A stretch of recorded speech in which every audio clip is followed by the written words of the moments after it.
You wake up every morning, look in the mirror, and believe you're seeing a free person. Free to choose your clothes, free to decide what to eat, free to love whoever you want, free to be who you are. But what if I told you that this freedom is the cruelest of illusions?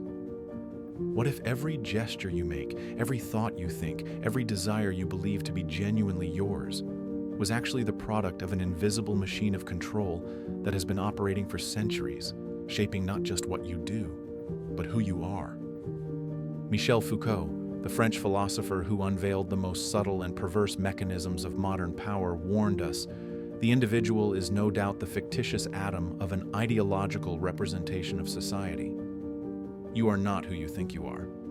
You are a construction, a fabrication, a perfectly manufactured product by power structures that you can't even see, can't even name, because they have become so integrated into the fabric of your existence that questioning them feels like questioning reality itself. Right now, as you listen to these words, you might feel a flicker of resistance. No, you think, I am free. I make my own choices. I am the master of my destiny. But that very thought, that very rebellion, has been anticipated, calculated, and incorporated into the system that controls you. Foucault understood something terrifying about modern power. It doesn't need to break you to control you. It doesn't need chains or walls or guards. Instead, it makes you complicit in your own domination by convincing you that you chose it. This is the genius of what Foucault called disciplinary power, a form of control so sophisticated, so insidious, that it makes the prisoner believe he is free while ensuring he never escapes. It operates not through external force, but through the construction of your very subjectivity, your sense of self, your deepest beliefs about who you are and what you want. Power is not an institution, and not a structure. Neither is it a certain strength we are endowed with.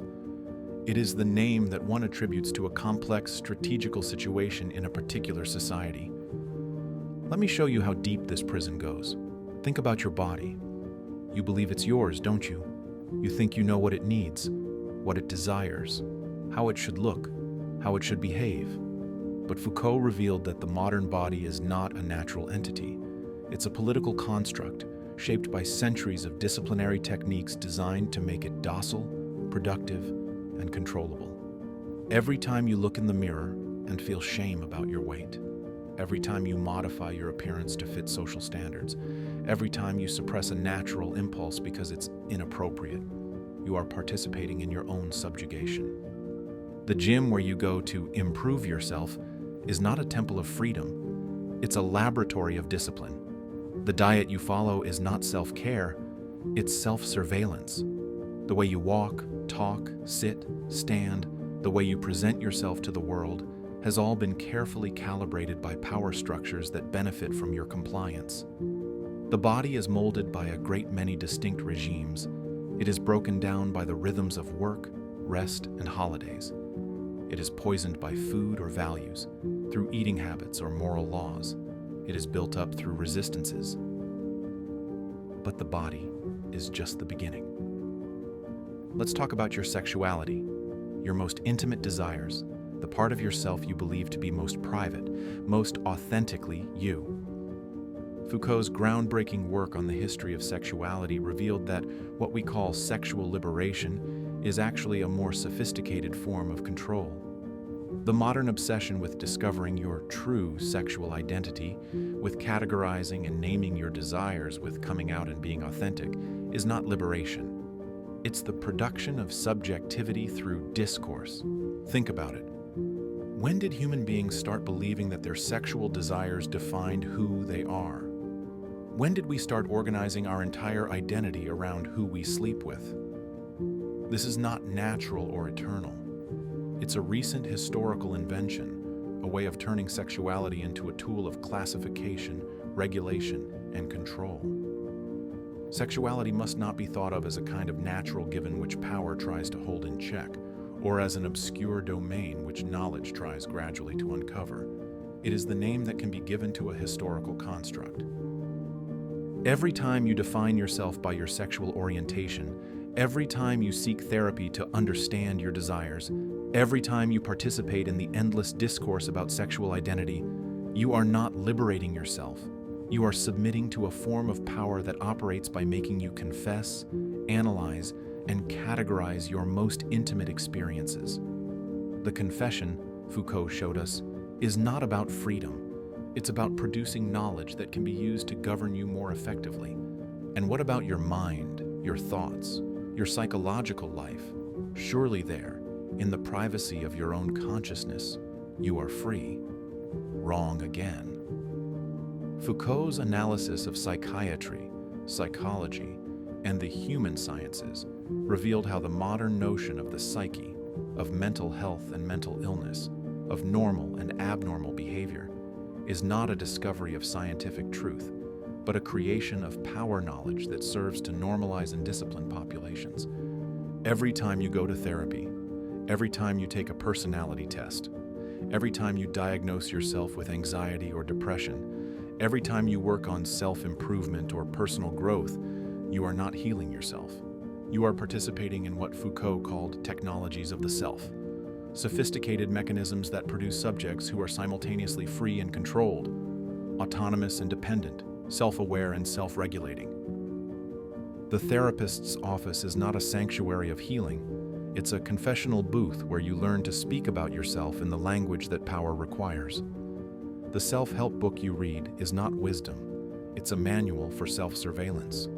The meditation app on your phone is not spiritual practice. It's behavioral modification. We must not imagine that this confession was imposed from the outside on some primal and innocent sexuality. It was sexuality itself which, pervaded by the confession, had come to be self-analysis, self-knowledge, self-examination. But perhaps you think you can escape through education, through knowledge, through understanding the world better. Here too, Foucault showed us how our most sacred institutions are mechanisms of control. The school you attended didn't just teach you facts, it taught you how to sit still, how to raise your hand, how to ask permission, how to compete with others, how to accept hierarchy, how to measure your worth through grades and performance. It taught you to internalize surveillance, to monitor your own behavior, to become your own prison guard. The university, that supposed bastion of free thought, operates through the same disciplinary mechanisms. The exam is not just a test of knowledge, it's a ritual of subjugation where you learn to perform your identity for institutional approval. The degree you earned is not just recognition of learning, it's a certificate of successful normalization, proof that you have been properly disciplined and can now be trusted to discipline others. Even your rebellion, your resistance, your attempts to be different have been anticipated and incorporated into the system. The counterculture you identify with, the alternative lifestyle you've chosen, the political movements you support, all of these have been studied, analyzed, and channeled in ways that serve the existing order. Where there is power, there is resistance, and yet, or rather consequently, this resistance is never in a position of exteriority in relation to power. The punk rock you listen to is sold by multinational corporations. The revolution you dream of is marketed on t-shirts. The spiritual practice you follow has been commodified and packaged for consumption. Even your desire to be authentic, to be real, to be yourself, has become a product to be sold, a lifestyle to be consumed, a brand to be marketed. This is the horrifying beauty of modern power. It doesn't suppress your desires, it produces them. It doesn't prevent you from being yourself. It creates the very self you think you are. It doesn't limit your choices. It structures the menu from which you choose. The subject is not the trans-historical foundation of history and of language. It is constituted by the very historical practices that apparently only reveal it. You go to work every day and you tell yourself you chose this career, this life, this path. But look closer. When did you first learn that your worth was tied to your productivity? When did you internalize the belief that you must constantly improve, constantly achieve, constantly prove yourself? When did you accept that your time, your energy, your life force should be sold to the highest bidder? This is not natural. This is the result of centuries of disciplinary training that has made you into the perfect neoliberal subject, someone who exploits themselves more efficiently than any external force ever could. The entrepreneurial spirit you think makes you free is actually the most sophisticated form of self-exploitation ever devised. You work longer hours, take more risks, accept more responsibility, all while telling yourself you're being independent and self-determined. But independence from what? Self-determined toward what end? You have been trained to be your own boss, your own employee, your own prison guard, and your own prisoner, all at the same time. Social media, that space where you believe you express your authentic self, is perhaps the most perfect disciplinary apparatus ever created. Every post you make is an act of self-surveillance. Every like you give is a micro-judgment. Every story you share is a confession. You are constantly performing your identity for an invisible audience, constantly seeking validation, constantly comparing yourself to others, constantly producing data about yourself that can be analyzed, categorized, and sold. The algorithm doesn't just show you what you want to see, it shapes what you want to want. It doesn't just reflect your interests, it creates them. It doesn't just connect you with like-minded people, it produces the very categories of like-mindedness that define who you think you are. The strategic adversary is fascism. The fascism in us all, in our heads, and in our everyday behavior. The fascism that causes us to love power, to desire the very thing that dominates and exploits us. And love. Surely love is the one realm where you are truly free?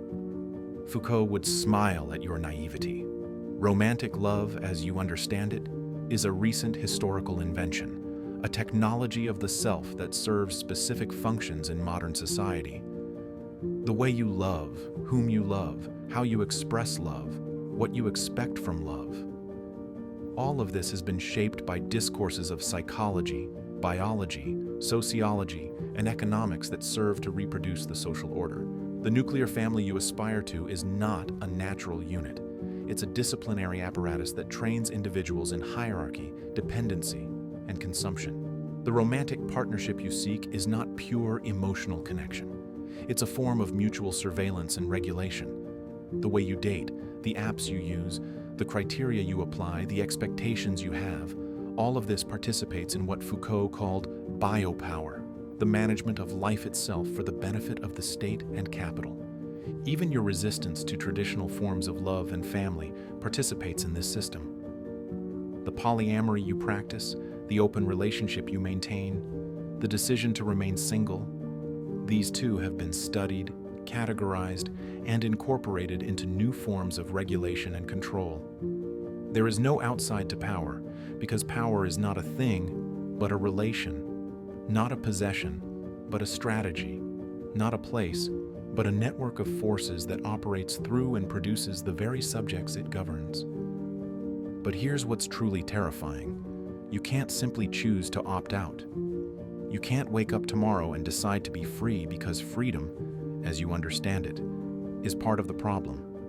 The very notion of the autonomous individual who can choose their own destiny is itself a product of the power structures you're trying to escape. The man described for us, whom we are invited to free, is already in himself the effect of a subjection much more profound than himself. This is why so many people who try to escape the system end up reproducing it in new forms. The commune that was supposed to be free from hierarchy develops its own power structures. The spiritual community that promised liberation creates new forms of dependency. The political movement that fought against oppression becomes oppressive in its own way. The alternative lifestyle that was supposed to be authentic becomes another performance, another brand, another product to be consumed. So what can you do? How can you respond to this revelation that your entire sense of self, your deepest beliefs about freedom and authenticity, are products of the very system you want to escape? Foucault offers no easy answers, no simple solutions, no comforting truths. But he does offer something more valuable, the tools to understand how power operates, and therefore the possibility of resistance that is not already anticipated and incorporated by the system.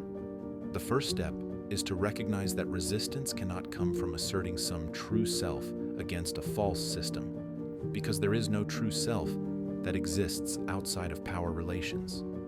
Instead, resistance must come from understanding how you have been constructed as a subject, how your desires have been produced, how your sense of freedom has been manufactured. The purpose of history, guided by genealogy, is not to discover the roots of our identity, but to commit itself to its dissipation. This means questioning everything you take for granted about yourself. Why do you want what you want? Why do you fear what you fear? Why do you value what you value? Why do you love whom you love? Why do you work where you work? Why do you live how you live? Not to find better answers, but to understand how the questions themselves have been shaped by power structures that benefit from your compliance. It means recognizing that your body is not a natural entity but a historical construct, and therefore it can be reconstructed. Your sexuality is not a fixed identity, but an ongoing practice, and therefore it can be practiced differently. Your mind is not a private space but a social product, and therefore it can be reproduced differently.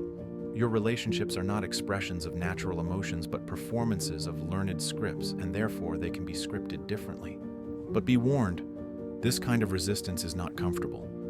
It doesn't offer the satisfaction of righteous anger or the comfort of clear enemies.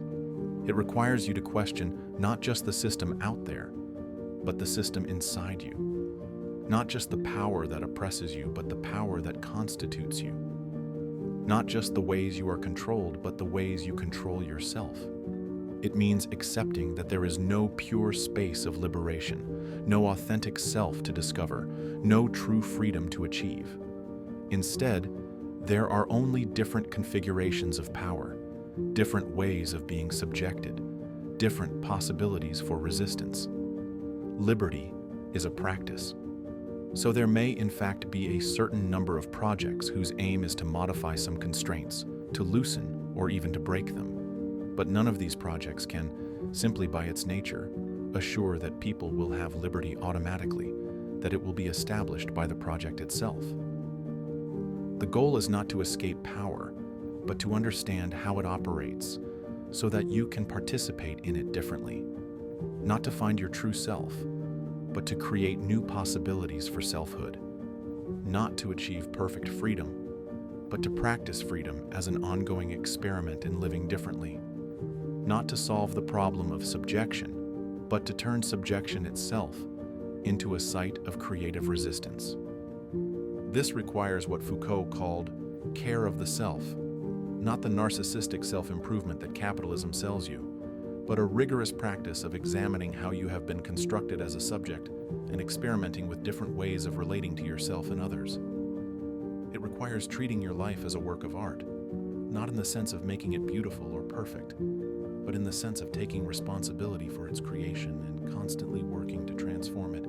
It requires recognizing that every aspect of your existence, your body, your desires, your thoughts, your relationships, your work, your politics, is a site where power operates, and therefore a site where resistance is possible, not through grand gestures of rebellion, but through subtle shifts in how you inhabit these spaces, how you perform these roles, how you relate to these requirements.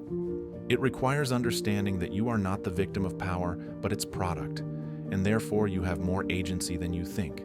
Not the agency to step outside of power relations, but the agency to engage with them creatively, strategically, experimentally. Not the agency to be truly free, but the agency to practice freedom as a discipline, a craft, a way of life. This is not easy work. It requires constant vigilance, endless questioning, perpetual experimentation. It offers no final answers, no ultimate solutions, no permanent victories. It demands that you give up the comforting illusion that somewhere, somehow, there is a way to be perfectly authentic, perfectly free, perfectly yourself. But it offers something more valuable, the possibility of living consciously within power relations rather than unconsciously being lived by them. The possibility of making your subjection into a work of art rather than a work of submission.